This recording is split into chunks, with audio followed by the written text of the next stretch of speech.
Olá, queridas amigas advogadas, queridos amigos advogados, estagiárias e estagiários. O meu nome é Alexandre Rolo. Sejam muito bem-vindos à Seccional Paulista da Ordem dos Advogados do Brasil em mais uma atividade realizada pela sua nova Comissão de Cultura e Eventos. Conforme tem sido dito pelo nosso presidente Caio Augusto Silva dos Santos, a maior autoridade de todas em um Estado democrático de direito é o cidadão. E para defender o cidadão contra as investidas do Estado e dos demais concidadãos, muitas vezes surge a necessidade da atuação da advocacia, profissão que deve ser exercida com destemor e principalmente com capacidade técnica. E é exatamente aqui, no campo da capacidade técnica, que entra a atuação da nova Comissão de Cultura e Eventos da OAB-SP. Realizaremos agora mais uma atividade cultural, mas antes do seu início são importantes alguns avisos. Primeiro aviso, procuraremos ser pontuais no início dos nossos eventos, em respeito àqueles colegas que cumpriram o horário proposto. Segundo aviso, vocês receberam na entrada uma ficha como essa, que deve ser preenchida e devolvida ao final da atividade. É com base nessa ficha que realizaremos o controle da presença e emitiremos os certificados de participação. Terceiro aviso, também foi distribuída na entrada uma pesquisa de satisfação como essa. É muito importante o preenchimento e a devolução dessa pesquisa para que possamos evoluir mais e mais em busca da entrega de um serviço de excelência para a advocacia paulista. Quarto aviso. Por favor, em caso de impossibilidade de comparecimento na atividade após a respectiva inscrição, lembre-se de cancelá-la. Com isso, você não retira a vaga de ninguém, contribuindo para a construção de uma sociedade mais fraterna e mais preocupada com o próximo. Quinto aviso. Nossas palestras são transmitidas via YouTube, pelo canal da Comissão de Cultura e Eventos. E o último aviso.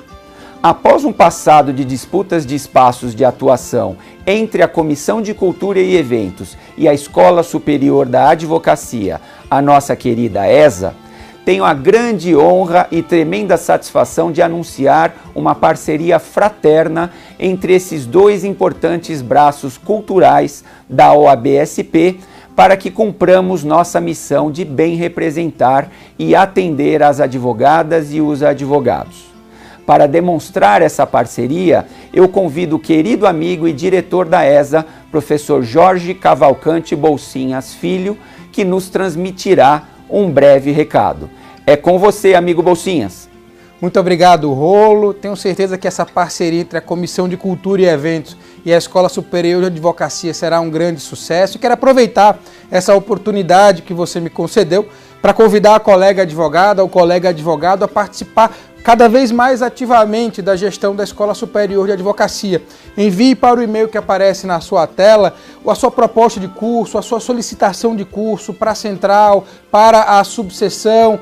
Envie, se você se sentir confortável e preparado para ministrar aulas, a sua proposta de curso como professor, curso de curta, curso de especialização, enfim, esperamos o contato e a participação de todos vocês nessa próxima gestão e aproveito para desejar a todos uma ótima palestra.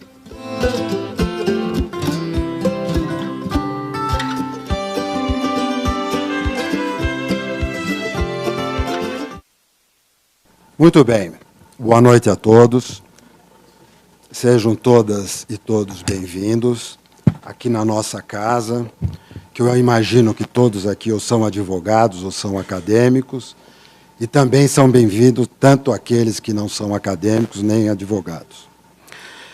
Hoje nós vamos ouvir a professora e doutora Esther Miriam Sandoval Flesch. Ela é uma advogada graduada e doutora pela USP, especialista em Direito Empresarial e Corporativo, mestre pela University of Michigan Law School e Max Planck Institute em Munique, Alemanha. Eu trouxe aqui um breve, muito sucinto, porque o currículo da doutora é bastante extenso, para o conhecimento de vocês. A doutora Esther, que vai nos brindar hoje com esta palestra, em 2015 foi apontada pelo Global Investigation Review como uma das 100 mulheres mais notáveis da área de investigação e compliance no mundo. O seu reconhecimento vem através de diversos prêmios internacionais, como da publicação Latin Law e Legal 500, dentre outros, além da participação em inúmeras conferências no Brasil e no exterior. Essa iniciativa é feita pelo doutor Alexandre Luiz Mendonça Rolo, que é o presidente da Comissão de Cultura e Eventos da OAB.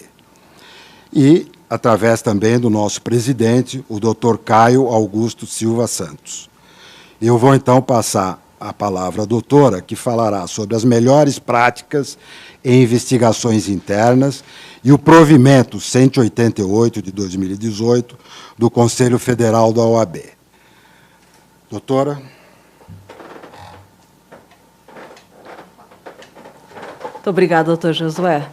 Em primeiro lugar, boa noite a todos os presentes, todas as colegas advogadas, colegas advogados também, estagiários e os demais que tiveram a gentileza de vir aqui para ouvir a minha apresentação, bem como aqueles que estão atendendo, presenciando também remotamente, né, que hoje é muito comum, aqueles que nos estão ouvindo pela internet, meu boa noite também.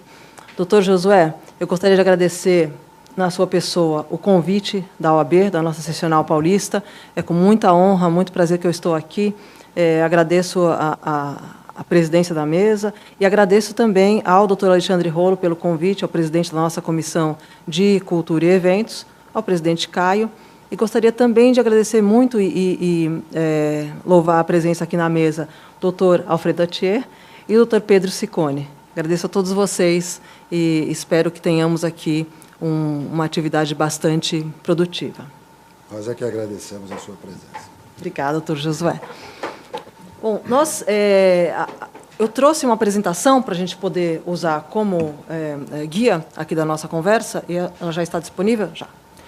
Bom, o provimento 188 do Conselho Federal da OAB do final de dezembro de 2018, portanto, ele é muito recente. E muita gente tem falado nesse provimento no contexto de investigações internas. Como a minha prática há muitos anos tem sido, de maneira bastante preponderante, focada em investigações internas, perguntaram-me várias vezes como funciona o provimento agora nas nossas investigações internas. Então, a minha proposta hoje é seguir uma agenda que fale sobre investigações de uma maneira geral, né, de investigações internas e de investigações defensivas. Falemos, então, do provimento especificamente, que é um provimento que trata de investigações defensivas, e depois nós todos juntos aqui tiraremos nossas conclusões.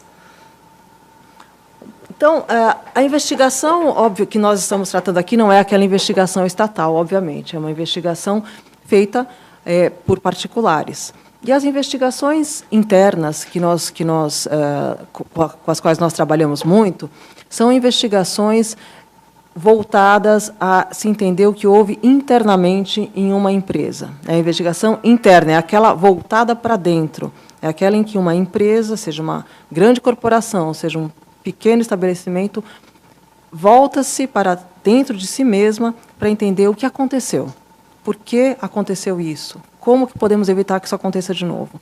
Isso não é uma investigação que uma pessoa faz de si mesma, senão seria uma introspecção. Não é bem isso. É uma investigação sempre corporativa. Isso é uma investigação interna, né? E aí vamos àquela pergunta que a gente vai responder no final.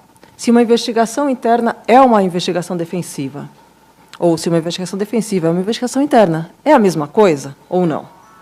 Então, para isso, vamos tratar da investigação interna, que é aquela que já existe aqui há muito tempo, aquela que a gente tem visto em grandes assuntos, né, de grande repercussão nacional, e que existe também em empresas menores e em situações de pouca repercussão, mas que fazem hoje parte da prática de muitos advogados, como nós aqui sabemos. Então, a investigação interna ela é sempre corporativa, como eu disse. Ela começa com a verificação de uma alegação, e essa alegação pode ser de uma fonte anônima, pode ser de um stakeholder, ou seja, um agente interno ou externo, pode ser de uma autoridade, né? Ela pode advir de uma investigação policial. Então, a alegação pode se originar de qualquer fonte. E a empresa, então, em certas situações, ela entende que deve investigar internamente isso. Ela não vai esperar a investigação por autoridades, ela mesma quer investigar. E aí, a gente vai ver agora, no decorrer da apresentação, existem várias formas e várias profundidades para se investigar uma alegação.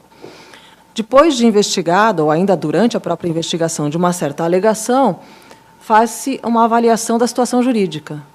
Bom, essa alegação aqui, se for comprovada, ela traz a seguinte consequência jurídica.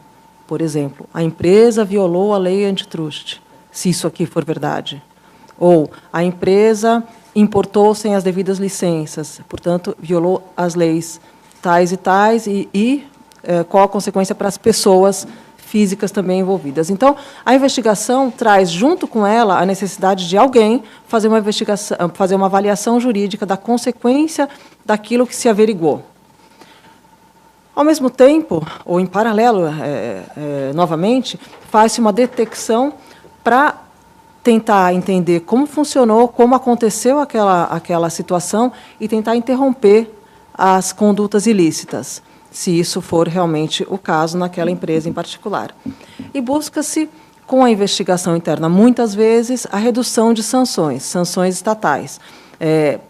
Para a empresa, normalmente, as sanções são financeiras, mas existem também outras sanções. A empresa pode, por exemplo, ser proibida de vender ao poder público. Existem várias situações, cada uma com suas características, nós não vamos falar de nada específico hoje, mas as sanções, muitas vezes, são além da parte financeira. E a investigação também serve, e é muito usada, para o relacionamento com os stakeholders. E aqui o stakeholder é um termo muito usado em governança corporativa, né? Os stakeholders são muitos e depende de cada caso concreto, mas os stakeholders de uma empresa são os próprios acionistas da empresa, que pode ser uma empresa com acionistas no mercado, ou pode ser uma empresa que tem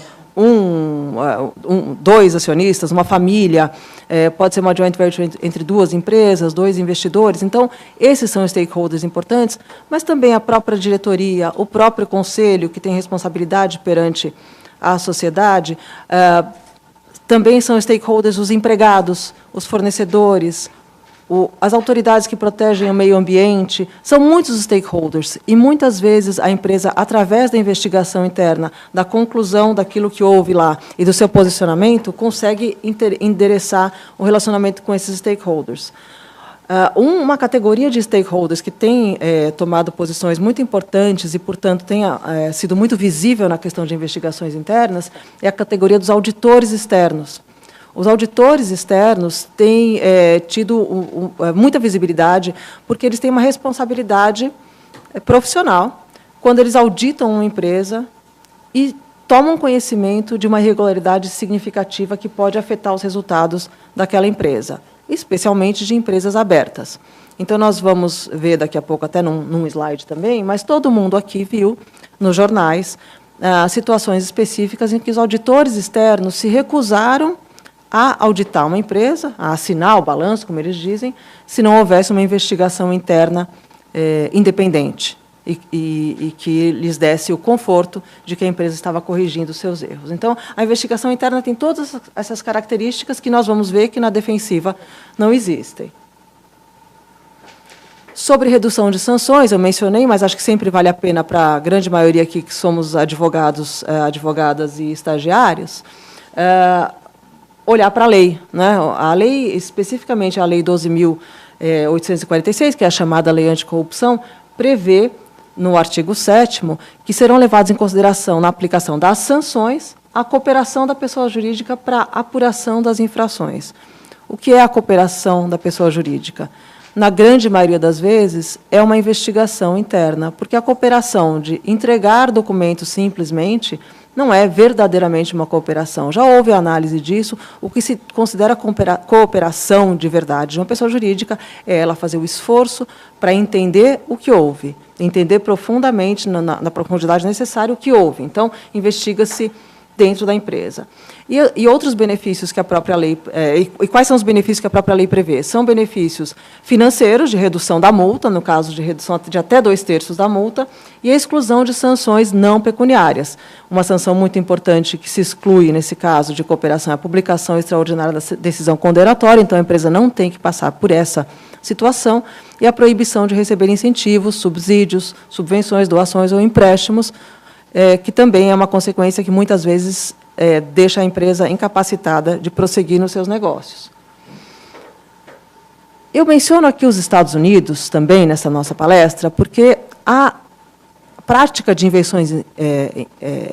investigações internas é muito forte nos Estados Unidos, é muito antiga nos Estados Unidos, também, assim, nos outros países de tradição anglo-saxã, de common law, mas os Estados Unidos exercem, como nós todos sabemos, uma influência muito grande no mundo globalizado, e especificamente nessa área de investigações internas, tem sido o país que estabelece os precedentes, que estabelece os parâmetros que são observados, não sempre seguidos, mas sempre considerados para cada legislação ao redor do mundo. Então, muitos países fazem até questão de dizer que não são iguais aos Estados Unidos, mas, para isso, eles primeiro entenderam como funciona lá. Portanto, é importante nós todos aqui termos conhecimento de como funciona a questão das investigações internas nos Estados Unidos.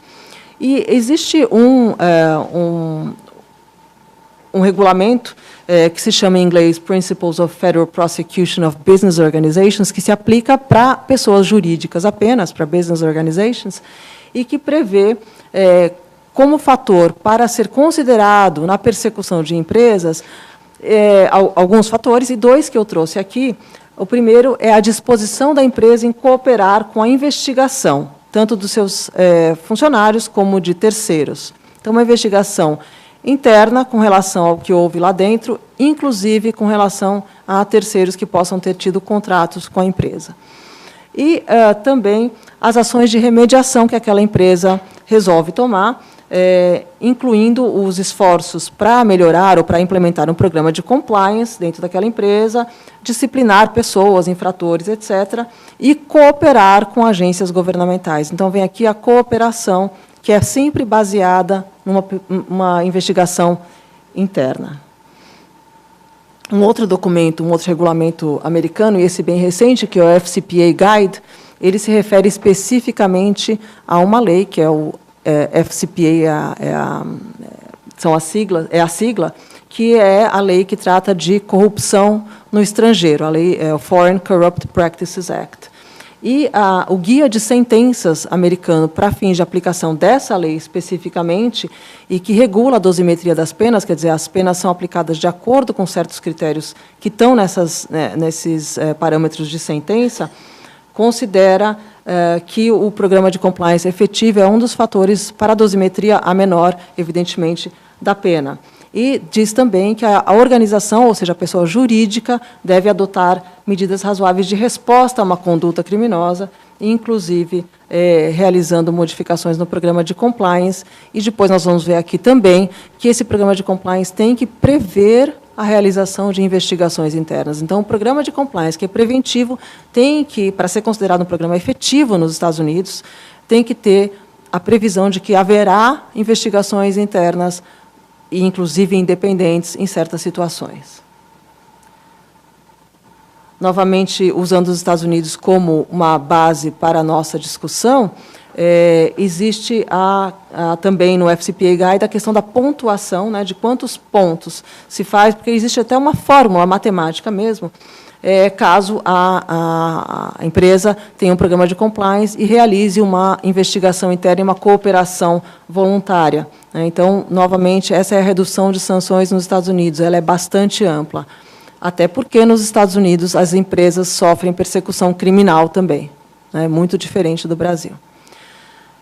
E aqui são duas notícias que saíram em grandes jornais, de grande circulação aqui no Brasil, de casos de importância global, o caso da Petrobras e o caso da Eletrobras, sobre os quais, evidentemente, eu não vou comentar, mas as notícias dizem claramente que, no primeiro, a PwC, que é uma das grandes empresas de auditoria do mundo, se recusou a aprovar balanços. Eu estou simplesmente repetindo aqui um pedaço da notícia de jornal. E a segunda notícia, que trata da Eletrobras, também fala que os papéis foram suspensos na Bolsa de Nova York, vejam como isso é importante para uma empresa, porque a empresa não enviou balanço auditado. Ou seja, mais uma vez, os auditores da empresa se recusaram a assinar o balanço.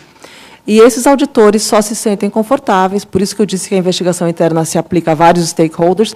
Esses são stakeholders que visivelmente, abertamente se pronunciam, se dizem desconfortáveis, se recusam a assinar e, portanto, praticamente, na prática, eles exigem uma investigação interna.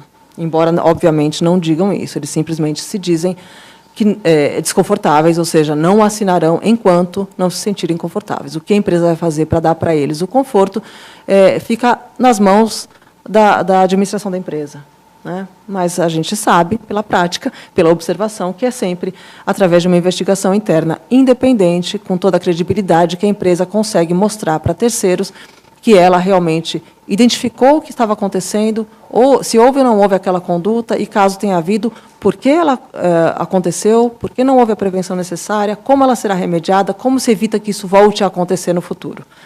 Uma investigação realmente voltada para dentro. Então, o objetivo é voltar-se para dentro, entender o que houve uma irregularidade ou não, né? Se houve irregularidade, quem foram as pessoas envolvidas e como se remedia. Então, é muito importante, e para quem trabalha com investigações internas, isso fica bem claro, né? Obviamente, com a prática e a experiência, que fazer a investigação também exige que o advogado faça a recomendação jurídica, né? Não basta investigar e entender o que aconteceu e quem fez ou deixou de fazer, mas também recomendar como remediar aquilo. Para isso, é muito importante que haja, desde o início, desde antes de efetivamente começar a investigação, que haja a definição da linha de reporte, para quem os investigadores, que quase sempre são advogados, como a gente vai comentar daqui a pouco, vão reportar a investigação como um todo, mas, como eu disse, desde o início, desde o primeiro momento, antes dela efetivamente começar, esses investigadores terão que fazer a proposta da investigação em si, do escopo da investigação, de o que investigar, quem será investigado, e, obviamente, não é uma pessoa que é investigada, são alegações, mas quem será considerado como uma pessoa que pode ter informações relevantes. Tudo isso tem que ser reportado para a pessoa certa, ou para um comitê correto, para que não haja influência no resultado dessa investigação, não só no resultado final, mas até mesmo no próprio delineamento de qual será a investigação. Então, esse é o primeiro momento, é definir a linha de reporte. Quem vai conduzir a conversa com os investigadores. Isso é fundamental, porque nós sabemos que há casos em que a pessoa que conduz a investigação, ou para quem os investigadores reportam, tem interesse no resultado da investigação, interesse direto e conflito de interesses. E, assim sendo, a investigação passa a ser um exercício vazio. Aquele exercício que, no final, seja qual for o resultado, ele não tem o mesmo valor que teria se fosse reportado a alguém isento. Então, a linha de reporte aqui dá credibilidade, independência e a própria técnica para a investigação. Grandes investigações ou investigações complexas, ainda que não grandes, mas complexas e delicadas, têm que ser feitas por quem conhece e sabe fazer a investigação para que ela tenha realmente o valor e a credibilidade que merece. Aqui eu trouxe também, para quem está observando a apresentação, e eu não sei se ela fica disponível para quem está remotamente, eu trouxe aqui um trecho do Programa de Integridade publicado pela CGU, pelo Ministério da Transparência, né, a Controladoria Geral da União, que faz parte desse ministério, que diz textualmente: a empresa pode ainda prever a realização de investigações independentes com a intenção de garantir a credibilidade e a imparcialidade das informações obtidas. Investigação interna é uma coisa que se faz desde sempre, usando a expressão popular. interna, ou seja, existe uma alegação de que alguém desviou verba do caixinha, existe uma alegação de assédio moral, de assédio sexual, tudo isso é investigado internamente, às vezes de uma maneira muito informal. Agora, essas investigações internas, que serão usadas para fins externos, elas têm que ser mais formais, têm que ter uma metodologia muito mais segura, e, como diz a própria CGU aqui, em alguns casos a empresa pode e deve adotar uma investigação, realizar uma investigação independente, aquela que realmente tem um valor muito maior e traz consigo muito mais credibilidade. Então, existem vários níveis de investigação interna, como eu estava dizendo, né, não só de atenção, não é, do alto nível de administração da empresa, como também da isenção. Pequenas investigações, muitas vezes, são feitas por pessoas de nível médio de gerenciamento, e isso não prejudica o fato de que são bem feitas. As auditorias internas de grandes empresas fazem investigações como suas atividades rotineiras. São investigações internas também. Mas a investigação interna da qual a gente fala aqui são as investigações internas que têm que ser formalizadas. Elas podem ser feitas também apenas internamente, sem um terceiro independente. Podem, mas vai depender muito de alguns fatores para que a empresa decida se ela quer ou não que a investigação seja independente. A empresa não vai, certamente, fazer todas as investigações internas através de um independente, porque isso consome muito dinheiro, consome muita atenção, há muito desgaste. Então, tem que se escolher. E a escolha é feita por vários critérios, e realmente cada caso é um caso. Um dos critérios é o tema. Normalmente, investigações que trazem alegações de corrupção ou alegações de desvios criminais são feitas através de terceiros independentes. Mas, ainda assim, existem situações que trazem uma possibilidade de desvio criminal, mas que são de nível de menor atenção. Então, o crime de corrupção normalmente chama para si a atenção da administração da empresa e, por precaução e para dar maior credibilidade, traz-se um independente. Por outro lado, outras situações de outros crimes ou de irregularidades que não envolvam consequência criminal, se envolverem a alta administração, merecem também que a investigação seja independente. Caso contrário, a alta administração fica naquela situação que nós mencionamos há pouco, de possível conflito, né?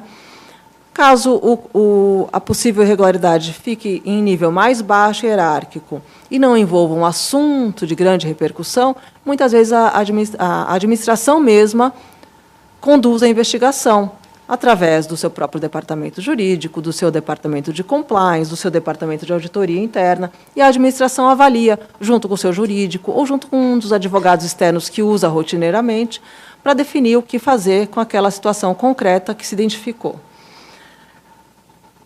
Hoje é mais comum, e eu acho que muitos de vocês aqui talvez tenham já trabalhado com isso ou presenciado a criação de departamentos dentro das empresas para exercer a função de compliance. Esses departamentos muitas vezes são de uma pessoa, muitas vezes são grandes, como existem empresas com dezenas de pessoas dentro de um departamento de compliance, e muitas vezes aqui, como nós estamos aqui entre advogados, eles são parte da atividade do departamento jurídico. Então, o compliance hoje é uma atividade que muitas vezes tem uma intersecção com o departamento jurídico, outras vezes não, é um departamento independente, mas que, de qualquer forma, para que a essa função de compliance seja dada a credibilidade mais próxima do independente, ela tem que poder reportar diretamente ao conselho ou aos acionistas. É claro que vai, novamente, depender da estrutura da empresa. Se for uma empresa menor, em que existe apenas uma família, e assim o controle é muito mais próximo, a situação pode ser diferente. Mas, numa empresa que tem uma estrutura mais complexa, você tem um departamento jurídico, um departamento de compliance reportando para um diretor, essa posição do diretor pode voltar àquele ponto que eu mencionei, de conflito de interesse, com a própria situação pessoal dele, com a própria remuneração daquele diretor, que pode sofrer reduções dependendo do que for apurado, se foi apurada uma fraude que afeta os lucros da empresa. Portanto, é muito importante que se verifique qual vai ser o objetivo da investigação para verificar se vai realmente se exigir que ela tenha uma credibilidade externa ou se ela é apenas para fins internos, para verificar se houve algum desvio, alguma fraude, algum tipo de melhoria interna. Então, o último bullet point que eu tenho aqui na apresentação é aquele da investigação que é vista com mais credibilidade, com maior peso, que é aquela independente e com reporte correto. Então, ela não basta ser feita por um terceiro independente, ela tem que ser reportada para a pessoa certa, para que essa pessoa, comitê, para que esse órgão tome as providências corretas, né, para que não se coloque isso dentro de uma gaveta, deixando para um uso futuro de acordo com os interesses de cada um. O tema da nossa conversa de hoje envolve as melhores práticas. Eu prefiro falar em boas práticas, porque depois as melhores cada um aqui verifica, né? Verificando quais são as boas, nós melhoramos no nosso dia a dia. Então, o plano de investigação e a metodologia são fatores essenciais para as boas práticas numa investigação. Fazer uma investigação com base numa alegação e simplesmente sair pelo faro não funciona, né? Tem que se entender qual é a alegação, ou as alegações, estabelecer um reporte com alguém da empresa, e esse alguém pode ser, como eu disse, um comitê, pode ser até alguém externo, que é nomeado pela empresa para essa tarefa específica, e aí junto os investigadores, nós aqui, junto com essa pessoa para quem vai ser reportado, definimos qual vai ser o plano de investigação, o que abrange todas as questões levantadas pela alegação de irregularidade e qual vai ser a metodologia. Porque tem que existir uma metodologia, ela tem que ser firme e bem delineada. E isso é muito mais importante nas situações em que a investigação interna, embora feita com metodologia, embora exaustiva, não encontre nada. Não encontrar nada é o resultado que as empresas mais desejam, obviamente, não encontrar irregularidade é o que a empresa mais deseja, mas é aquele que menos tranquilidade dá para o stakeholder. Então, por exemplo, o auditor, ou a autoridade, ou qualquer sindicato, quem quer que seja, que está questionando a empresa, se o resultado da investigação traz lá, olha, eu encontrei, foi ele, foi ela, está aqui o resultado, foi isso que eles fizeram. Isso é muito mais fácil de ser aceito do que aquela investigação que fale, procurei, fiz tudo o que podia, mas não encontrei. Nessa situação, que é aquela que a empresa até gostaria que realmente fosse o resultado, é importantíssimo que se demonstre metodologia. Metodologia que funcione para aquele plano de investigação. Então, quando nós negociamos soluções com as autoridades, tanto aqui no Brasil como fora do Brasil também, nós levamos muito claramente a primeira parte da apresentação, não são os achados, aquilo que se encontrou dentro da empresa, mas sim qual foi o plano, para quem nós reportamos, qual foi o plano da investigação e qual foi a metodologia de investigação. Isso é fundamental. A própria CGU já se manifestou, e o Brasil tem amadurecido cada vez mais, não é, na questão de investigações. A CGU se manifestou da seguinte forma: o escopo da investigação deve ser condizente com a possível extensão das irregularidades, né?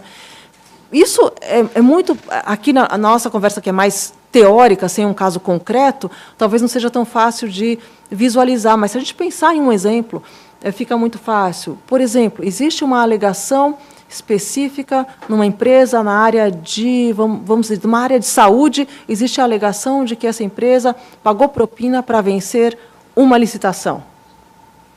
A investigação não pode ser apenas e tão somente daquela investigação, daquela licitação. Ela tem que ser uma investigação que abranja a função, o departamento de licitações e assim por diante. Ela não pode ser uma investigação estreita demais, daquela que não quer ver, que não quer achar. Mas, por outro lado, ela também não pode ser abrangente demais, porque senão não há fim. O esforço não é possível, a empresa não consegue investir em termos financeiros, as pessoas não podem parar de trabalhar para se dedicar apenas à investigação. Então, o escopo ele tem que ser muito bem planejado. O plano de investigação bem estruturado, como eu estava dizendo, porque assim se escolhe bem e pode-se delimitar quais são as medidas corretivas, né?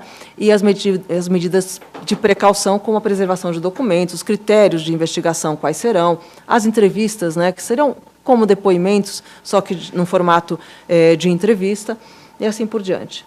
E uma recomendação aqui também, como boa prática, que se cuide para evitar vícios investigativos, que nós vemos bastante, e esse é um vício investigativo até que o Ministério Público tem discutido bastante, que é o viés de confirmação.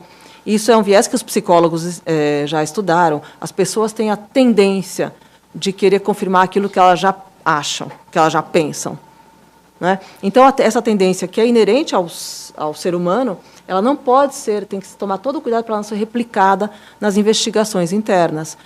Querer confirmar aquilo que você já ouviu dizer. Então, existe uma narrativa, existe uma alegação, a tendência é confirmar a alegação. A polícia veio e fez uma busca e apreensão com base numa notícia-crime. A tendência da investigação não pode ser querer confirmar aquilo, mas sim ser neutro e entender o que aconteceu. Isso é muito difícil e é muito importante. E evitar o conflito de interesses. Bom, muito importante, então, como eu disse, o plano de investigação e a metodologia para poder confirmar que a investigação foi robusta, né? E aqui nós temos citações também de documentos americanos, de um documento americano especificamente, que é o plano de avaliação dos programas de compliance do Departamento de Justiça. A pessoa que trabalhou na elaboração desse plano, que é uma americana, ela, inclusive, foi chamada pela CGU para vir ao Brasil, para também auxiliar a CGU num tipo de avaliação similar para ser feito dos programas de compliance no Brasil também. Não basta o programa de compliance existir no papel e na teoria, ele tem que ser robusto, ele tem que funcionar. Então, novamente, esse conhecimento do que houve ou do que existe ainda nos Estados Unidos é muito interessante para que possamos também já ganhar alguns quilômetros rodados na experiência dos estrangeiros para nosso próprio amadurecimento aqui no Brasil. Então, o primeiro ponto que trazemos aqui é a questão da definição do escopo e de que a investigação seja planejada por um profissional devidamente qualificado. Não que seja uma qualificação formal, mas uma qualificação de conhecimento mesmo, de experiência. E aqui nós, advogados, temos conhecimento, obviamente, das leis, temos conhecimento de investigações, temos conhecimento de contraditório, portanto, parece-me, e essa é a minha experiência também, que os advogados são os profissionais mais capacitados para a condução de investigações, né? Então, é muito importante que se lembre que isso já foi averiguado, já foi até colocado de forma escrita pelas autoridades em outros países e que é uma prática que eu entendo como uma das boas práticas também, né? E a resposta à investigação. Então, havendo a investigação, identificando-se a raiz do problema, quais são as vulnerabilidades da empresa, quais são as falhas, seja de contabilidade, seja de controles ou de políticas, qual é a consequência, o que a empresa faz com esses achados, né, com o que ela entendeu depois da investigação. Até que altura da hierarquia corporativa foi a investigação? Porque nós vemos com uma certa frequência que as pessoas têm tendência de parar num certo nível. Bom, eu já entendi, foi aqui que aconteceu. E a minha pergunta sempre é, bom, e o que você verificou sobre o chefe dessa pessoa? Nós já verificamos qual foi a conduta do chefe, ou da chefe, porque não adianta você parar na primeira pessoa, naquela pessoa que assinou o contrato. Tem que ver, ela assinou o contrato por ordem de quem? Né? Então, essa prática, essa robustez é muito importante nas investigações internas. A preservação de documentos, que nós todos sabemos hoje, a grande maioria dos documentos é eletrônica, né? Então, a preservação de documentos tem que ser feita, obviamente, para que não haja uma investigação né? E essa preservação tem que ser de documentos de um universo de documentos maior do que daquela uma ou algumas pessoas mencionadas nas alegações, né? Não pode ser só do documento daquela pessoa que assinou um contrato, por exemplo, ou só da pessoa que participou daquela específica licitação sobre a qual falamos agora há pouco naquele exemplo. Então, tem que ser um universo um pouco maior para entender a abrangência e para ter certeza de que a remediação será correta. Muito importante a gente lembrar que existe uma diferença entre uma apuração preliminar, informal até, e uma investigação, porque a gente vê muito as empresas entenderem que já investigaram quando elas fazem uma apuração preliminar.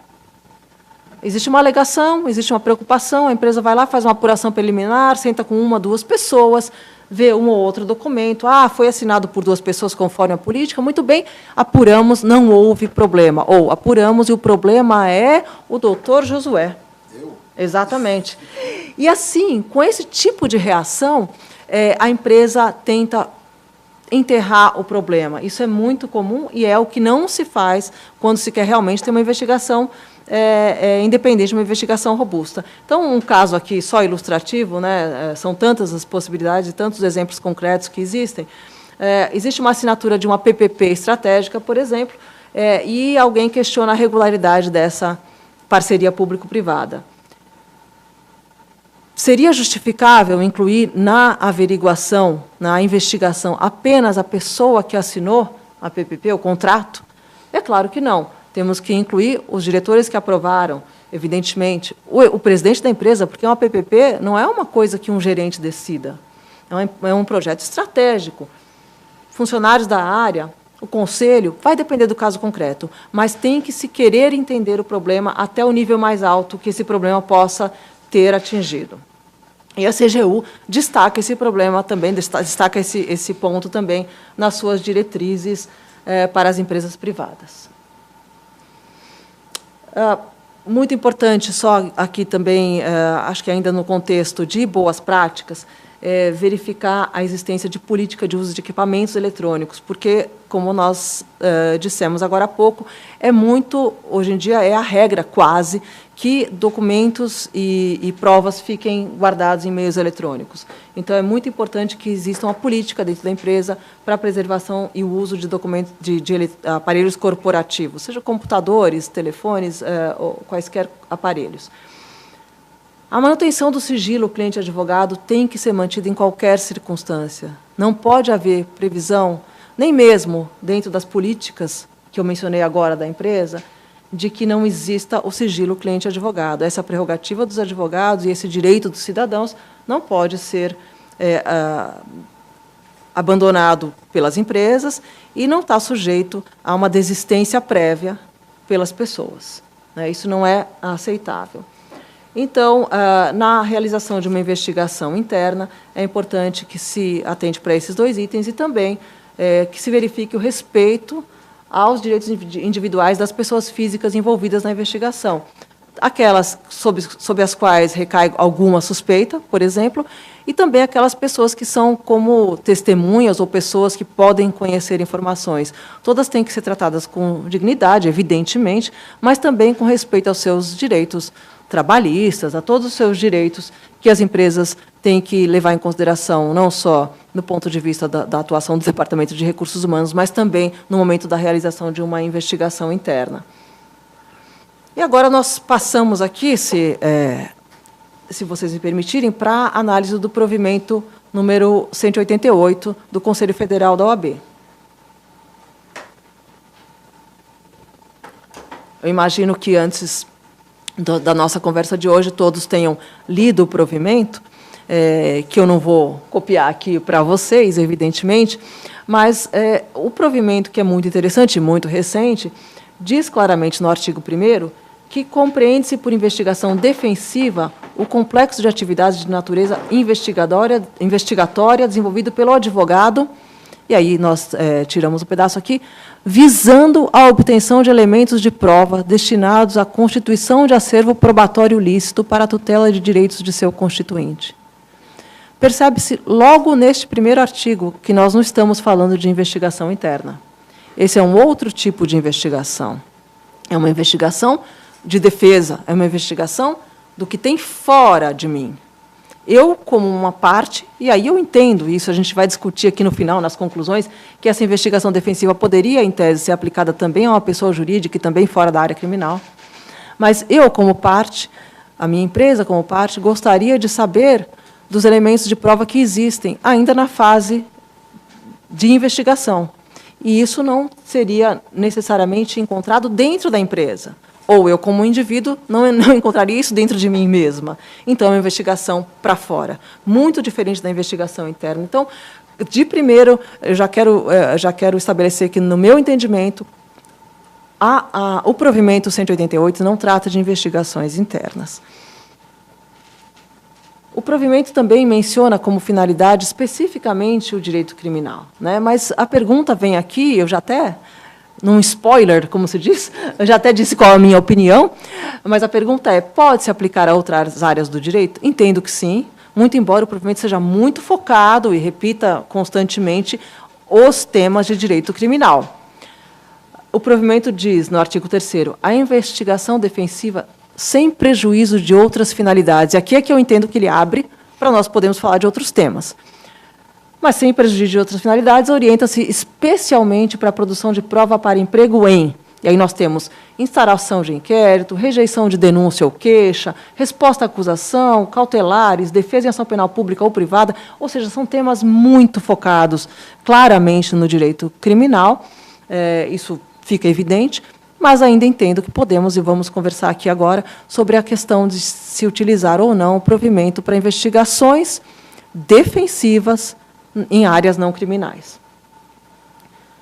Algumas atividades da investigação defensiva, repetidas aqui, transcritas do próprio provimento, são a colheita de depoimentos,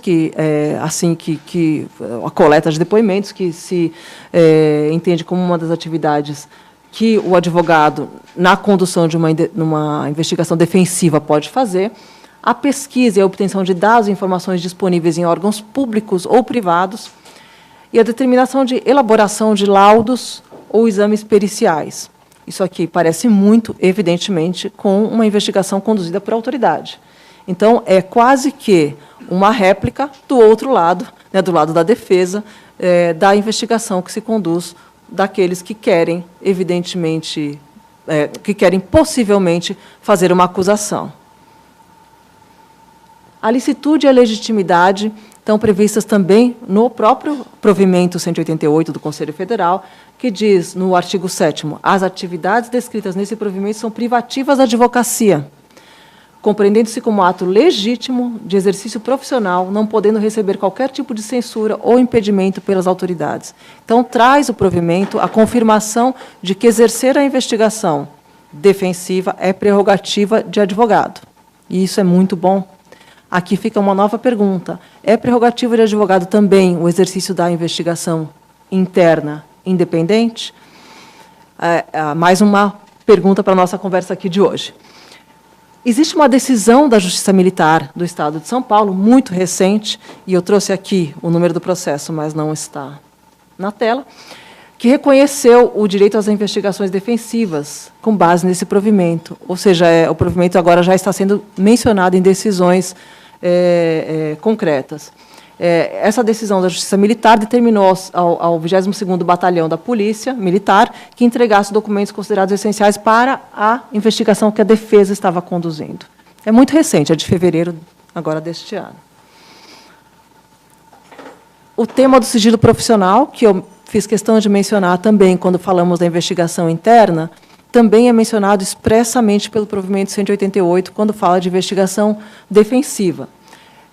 O provimento diz que o advogado e outros profissionais que prestarem assistência na investigação não têm o dever de informar à autoridade competente os fatos investigados. Todos nós sabemos que isso é claro, nós somos advogados, nós sabemos que não temos o dever, mas é muito importante que esteja escrito, e é muito importante que exista essa confirmação. A investigação defensiva ela é feita pelo advogado para defender os interesses do seu cliente, do seu constituinte. E a eventual comunicação dos resultados, da própria existência dessa investigação e dos resultados, ela tem que ser autorizada pelo constituinte.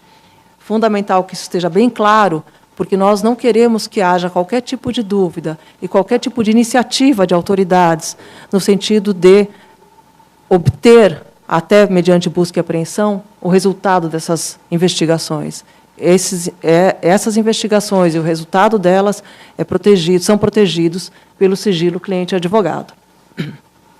Aqui vem uma pergunta interessante, que é em que situações esse sigilo, que é prerrogativa de advogado e do cliente com relação ao trabalho de advogado, em que situações esse sigilo se aplica a outros profissionais, e o provimento fala que o advogado pode se utilizar de outros profissionais na investigação interna, na investigação defensiva. A pergunta é em que situações o trabalho desses profissionais está protegido também. E aqui é muito interessante a gente observar o que há também de precedentes até fora do Brasil e pensar em como estruturar uma investigação, nós como advogados, para proteger os nossos constituintes, os nossos clientes. E aí é muito interessante, e aí eu digo que para mim é uma boa prática, embora nunca tenha feito uma investigação defensiva e não sou criminalista, mas entendo que seria uma boa prática colocar esses profissionais sob o guarda-chuva do advogado. O advogado contrata o profissional, o advogado contrata um perito, o advogado contrata um contador e assim por diante. E assim o que esse perito, o que esse contador, o que esse médico produz está protegido pelo trabalho do advogado e não pode ser divulgado. Não é necessário informar a autoridade da existência da investigação. Isso é o que eu entendo do provimento. Não é necessário informar do resultado e não é necessário informar sequer da existência. E aí nós temos um certo dilema. Como fazer com que terceiros colaborem com a investigação se a autoridade não fizer o enforcement? Então, entendo que o momento ainda de amadurecimento desse provimento, ele é muito novo, não há, até onde sei, outros julgados senão aquele da Justiça Militar, mas entendo que, com o passar do tempo e com o amadurecimento, isso será examinado também, não só por nós aqui na OAB, mas também pelas autoridades que possam ter que desempenhar um papel na efetividade do provimento. E aqui falamos de enforcement, então, é esse termo que é usado no mundo inteiro, que é fazer valer, conseguir executar aquilo que a lei prevê, ou, no nosso caso aqui, o que o provimento prevê. Como é que nós vamos fazer, nós advogados vamos fazer, para que as testemunhas que nós queremos ouvir também também concordem em ser ouvida pelo advogado que faz a investigação? O advogado não é autoridade, ele não pode obrigá-las a falar, a comparecer. Então, uma das perguntas que eu acho que é pertinente aqui é: existe a possibilidade de se colher depoimentos das mesmas pessoas às quais a acusação teve acesso? Entendo que sim. Às quais a acusação tem acesso, obviamente, no processo, sabemos que sim, existe o contraditório. Na fase investigatória, em que a polícia conversa com pessoas, às vezes não como testemunhas, mas apenas como informantes, nós temos também, nós advogados, temos que ter o direito de acesso a essas pessoas? Entendo que sim. E se a pessoa não quiser falar conosco? Como se dará o enforcement? Tentando ir até um passo além. Ainda que não exista uma investigação por autoridades, uma investigação pública, mas apenas uma investigação interna, como aquela a que eu me referi. Se o seu cliente é aquele que está sendo investigado internamente pela empresa, essa pessoa, o seu cliente, tem direito a ouvir também as mesmas pessoas que a empresa ouviu para formar a sua convicção e para levantar provas internas?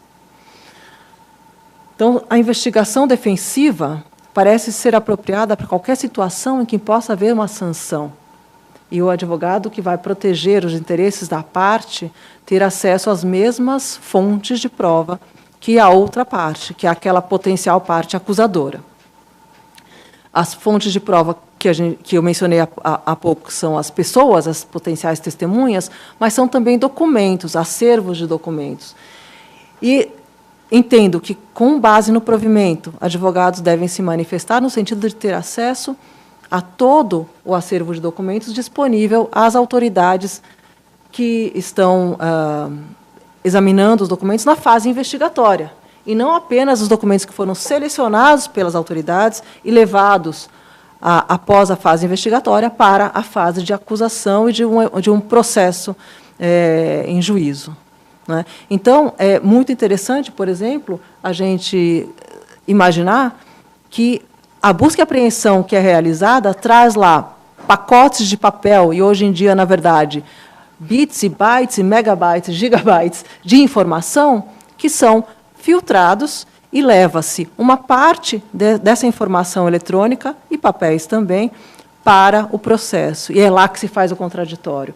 Então, na fase investigatória, em que existe todo um resultado de busca e apreensão, o advogado que exerce a investigação defensiva que agora é regulamentada pelo provimento, poderia ter acesso a toda essa gama de documentos. Idem com relação à investigação interna. A investigação interna a empresa faz com base em todo o seu acervo probatório. A pessoa que é objeto de uma investigação interna teria também acesso a esses documentos que são privados? São perguntas muito interessantes para as quais nós não temos ainda resposta. Temos opiniões, eu tenho a minha, mas certamente não há ainda resposta de como funciona o provimento 188 nessas situações. Então, como conclusões aqui, já tentando, por conta do nosso horário, fechar o nosso raciocínio, como conclusões, penso que podemos dizer que as atividades de natureza investigatória sempre exigem metodologia e clareza. Sempre. Caso contrário, a sua investigação pode ser considerada de pouco valor. Afinal, como eu disse antes, até usando uma linguagem bem popular, foi pelo faro, não pode.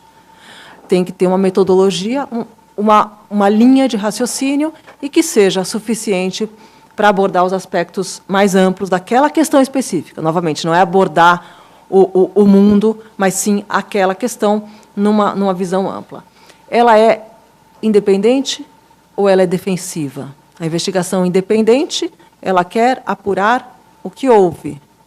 A investigação defensiva quer poder verificar o interesse do cliente e do advogado. São muito diferentes e ambas, entendo, têm valor probatório muito, muito importante e depende da atuação de nós, advogados. Outra conclusão muito clara para mim é a importância da preservação de dados e documentos, novamente, para que haja acesso a esses dados e documentos por ambas as partes, né? A parte que visa, eventualmente, acusar e também a parte que visa, eventualmente, a defender. E muito cuidado, novamente, com os vícios investigativos. O viés de confirmação, existem estudos muito relevantes nesse sentido, estudos muito profundos. Existe um documento preparado aqui por membros do Ministério Público, como eu mencionei já no início, que mostra que o viés de confirmação prejudica demais investigações e é aquele viés em que a pessoa busca provar aquilo que ela acredita, provar a alegação. Então, o viés de confirmação ele é muito importante e muito ruim numa investigação independente. Ele também é importante e tem que ser considerado por aquele que visa defender o interesse apenas e tão somente do seu cliente. Ele tem que entender os fatos para depois, então, tomar uma decisão e um aconselhamento jurídico correto. Conflito de interesses, já falamos, é um assunto muito relevante para a decisão de como se conduzir uma investigação.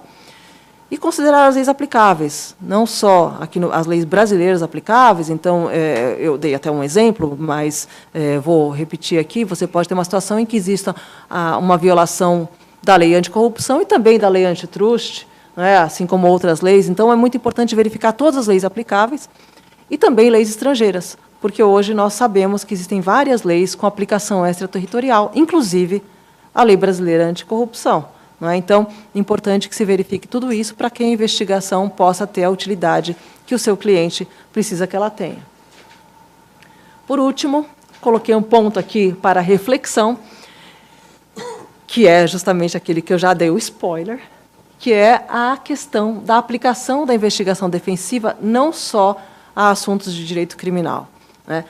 O provimento é focado em direito criminal, isso é claro, isso é relevantíssimo, não é? Porque o advogado criminal é aquele advogado que protege o bem maior de todos nós, não é? A nossa liberdade, mas, de qualquer forma, entendo que a investigação defensiva tem que poder ser usada em qualquer tipo de situação, envolvendo qualquer direito de qualquer natureza.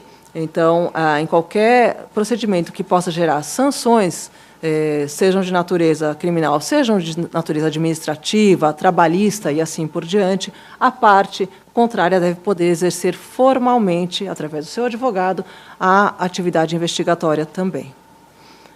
Eu agradeço muito a vocês por terem me ouvido esse tempo todo e coloco à disposição, através de um link, a apresentação, caso vocês tenham interesse, e fico à disposição também para perguntas. Muito obrigada novamente à OAB pelo convite.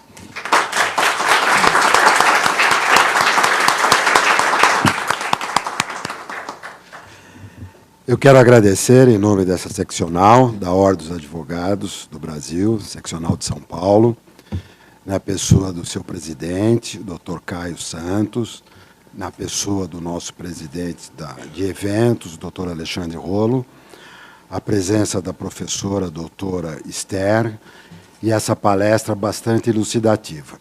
Nós vamos abrir agora para debate, e todos aqueles que quiserem formular perguntas, fiquem à vontade. Muito bem. Eu só peço que aquele que for perguntar se identifique, por favor.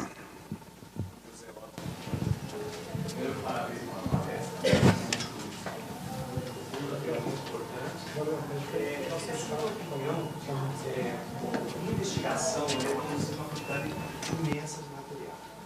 E, logicamente, com viés acusatório, né, viés de confirmação, ele sempre acontece. Por exemplo, investigações de autoridades, ele sempre busca confirmar uma tese.